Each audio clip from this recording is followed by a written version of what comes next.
Halo semuanya, selamat wayah Kio ya dimanapun kalian berada. Kembali lagi bersama Mamang dan di video kali ini kita bakal lanjutin manhwa Hukum Pedang Surgawi. Kita masuk di part 73. Di awal video ini, tak berselang lama setelah kedatangan Black White Twin Demon di sana, Jeokha yang tak mengetahui apapun soal Black White Twin Demon seperti Abah Sim pun kini tengah bertarung dengan salah satu Black White Time Demon yang bernama Jang Danpyeong. Dimana di saat Jeokha berhasil menghindari serangannya, Jang Danpyeong yang merasakan adanya sedikit perbedaan pada pergerakannya pun tersenyum memuji peningkatan kecepatannya. Mendengar pujiannya, Jeokha yang bersiap menyerang balik pun mengatakan jika Jang Danpyeong juga lumayan kuat, sebab itulah ia juga akan melawannya dengan sekuat tenaga. Tepat setelah mengatakan itu, Jeokha pun mengejutkan Jang Danpyeong dengan pergerakannya, dimana meski Jang Danpyeong berhasil menahan serangan pertama, Jeokha yang berkuat serangan lanjutannya menantangnya. Apakah Jang Danpyeong juga bisa menahan serangannya yang ini? Namun, di saat Jang Danpyeong bersiap untuk mencoba menahan serangan Jeokha, tiba-tiba saja rekannya yang bernama Ju Yusim mengejutkannya dengan meneriakinya untuk menunduk. Lalu muncul menakis serangan Jeokha lebih dulu.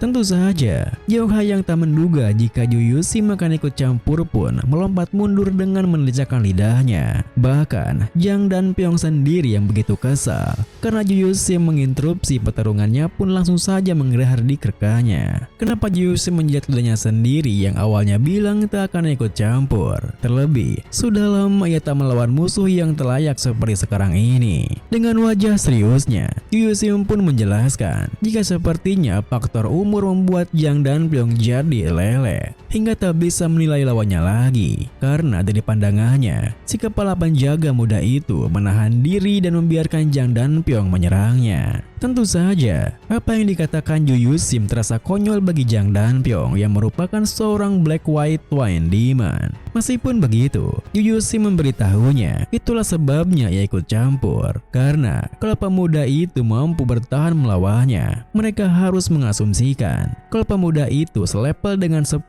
master bali terkuat. Dengan kata lain, pemuda itu coba berpura-pura menjadi lemah untuk melawannya dan Jang Danpyeong secara terpisah. Mendengar apa yang dikatakannya, Jeokha yang tak lagi bisa mengelabui mereka pun tersenyum kecut mengakuinya dengan bertanya, bagaimana bisa Ju Yusim mengetahuinya secepat itu? Hingga Jang Danpyeong pun tersadar jika ia sudah dipermainkan. Bahkan menurut Ju Yusim, pemuda itu bukan hanya mempermainkannya. Karena meskipun Jang Danpyeong bertarung dengan sekuat tenaga, itu tetap akan sulit. Dan meski sulit dipercaya, insting Ju Yusim memang selalu benar, yang membuat Jang Danpyeong merasa jika ia harus berhenti bersenang-senang melihat Jang Danpyeong yang seperti tak mendengarkan apa yang dikatakannya. Jika ia takkan bisa mengalahkan pemuda itu meski dengan kekuatan penuhnya, Ju Yusim yang hanya bisa menahan kekesalannya pun segera memanggil Gokil dan Doyoung untuk ikut bertarung. Hingga Gung Cheon dan Abah Sim yang tadinya tinggal diam pun juga bergabung dengan Jeokha karena sesuatu yang mereka khawatirkan akhirnya terjadi. Dan setidaknya Gung Cheon dan Abah Sim akan mengurus salah satu dari mereka. Tentu saja tindakan Gung Cheon dan Abah Sim membuat Jeokha berterima kasih karena ia juga berniat meminta tolong pada mereka. Akan tetapi karena kedua patua Black White Time Demon itu lebih kuat dari Gung Cheon dan Abah Sim, Jeokha pun berencana untuk mengenangkan mereka sendiri. Sedangkan Abah Sim dan Gung Cheon akan bisa menghadapi Gokil dan juga Doyoung yang kelihatannya lebih kuat daripada Ten-Headed Demon Soldier yang pernah mereka lawan di persembunyian Bani Tunion. Namun, meskipun Abah Sim setuju dengan rencana Jeokha, masalah terbesarnya adalah mereka harus mengalahkan banyak Ten-Headed Demon Soldier sekaligus. Dan kalau para Ten-Headed Demon Soldier itu berubah menjadi monster di saat yang bersamaan, hanya Jeokha saja yang bisa menangani mereka semua, dan itu akan membuat keadaan mereka sangat dirugikan. Gung Cheon yang berpikiran sama dengan Abah Sim pun membenarkan hal itu karena mereka takkan mampu menangani lebih dari satu monster itu. Oleh karenanya, Gung Cheon pun menyarankan akan lebih baik jika mereka menyerbu dan menyalahkannya satu persatu. Namun, saran tersebut langsung ditentang oleh Jeokha karena kalau mereka terlalu fokus pada salah satunya saja, Gung Yeon pasti akan terlibat. Sebab itu itulah Joka berniat akan mencoba untuk mengalahkan mereka dengan cepat dan persatu. Sementara Nangbung Cheon dan Abasim cukup menahan mereka selama mungkin. Tetapi jangan sampai lengah. Dan dengan begitu, setelah saling bertukar pandang beberapa saat, pertarungan di antara mereka pun berlanjut. Di mana kali ini, pertarungan mereka jauh lebih intens dari sebelumnya. Karena ada 8 orang yang bertarung sekaligus, yang membuat Cheol Sasu, Yu Geun-sik dan Jin Soho hanya bisa terdiam menontonnya, di mana mereka bertiga menyadari jika tak ada ruang bagi mereka bertiga untuk terlibat dalam pertarungan tersebut. Sementara itu, di tengah-tengah pertarungan tersebut, Doyoung yang berhadapan dengan Abasim pun akhirnya bisa mengingatnya, di mana meski umurnya sudah bertambah tua sampai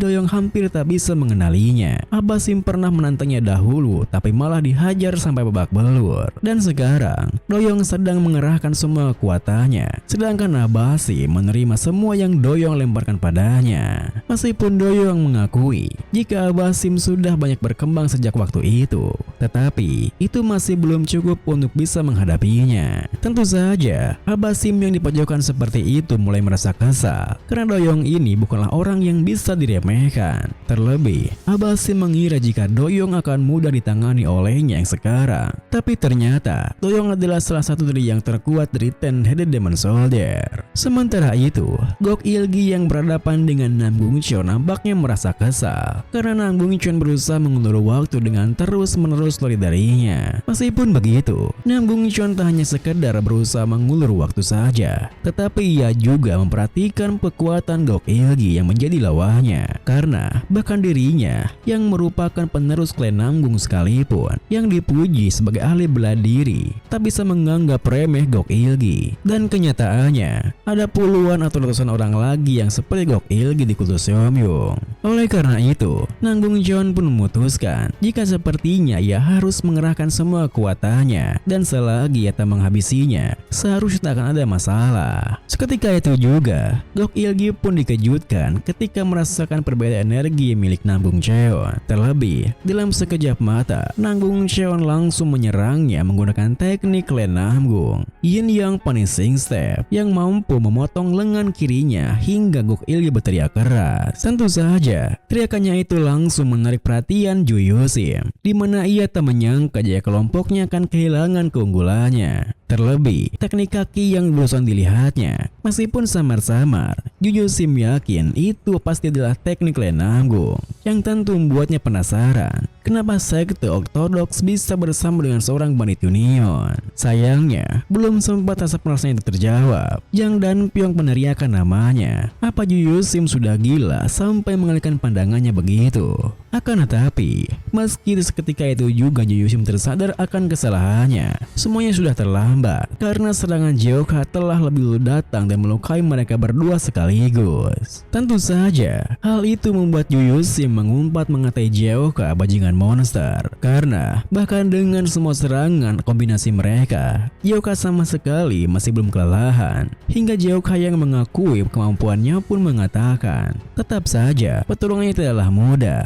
Kerjasama mereka cukup bagus. Kalau saja Ju Yusim tak memberikan celah saat tadi, pastilah ia sendiri yang sudah dalam masalah. Mendengar hal itu, Ju Yusim pun hanya terkekeh menatapnya. Apa sekarang pemuda itu menghina seorang pria tua sepertinya? Karena meski ia tak lengah sekalipun, ia tetap akan tak bisa menahannya. Terlebih, selama lebih dari 60 tahun hidupnya, ia selalu mendang rendah setiap seniman bela diri yang bukan bagian dari 10 master bela terkuat. Dan setelah bergabung ke kultus Seomyung, ia mendorong seni bela dirinya bahkan sampai melampaui masa jayanya. Tetapi sekarang, ia akan menemui ajalnya di tangan seorang pemuda yang bahkan belum berumur 20 tahun. Namun, di saat Ju Yusim telah masrahkan hidupnya, tiba-tiba saja ia dikejutkan oleh tindakan Jang Dan Pyong yang melindunginya. Terlebih, Jang Dan Pyong mengatakan jika ia seharusnya mengabaikannya saja dan pergi menjauh. Tetapi pada akhirnya, ia tak mendengar sarannya dan inilah yang terjadi. Oleh karena itu, Ju Yusim harus lari dan melanjutkan hidupnya. Tentu saja, tindakan Jang dan Pyong yang mengorbankan dirinya membuat Yu Sim histeris. Bahkan Yoka juga merasa ada yang aneh, meski sejak awal ia memang berniat menghabisi mereka berdua. Meskipun begitu, Yu Sim yang tak bisa mengontrol emosinya langsung meneriaki Yoka jika ia tak akan pernah memaafkannya.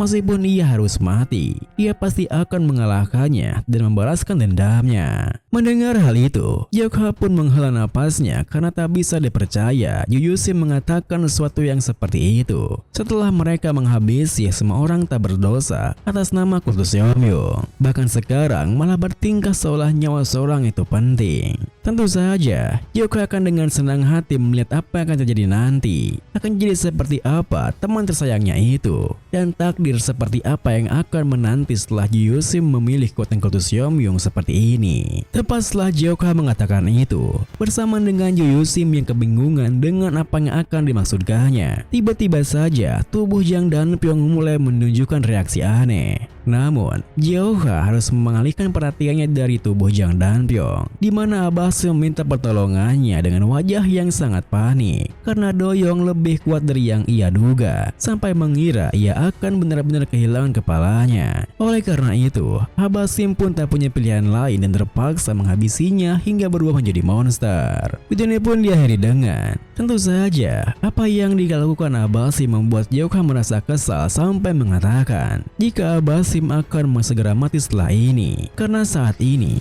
hanya seorang saja yang menjadi seorang monster, melainkan dua orang sekaligus.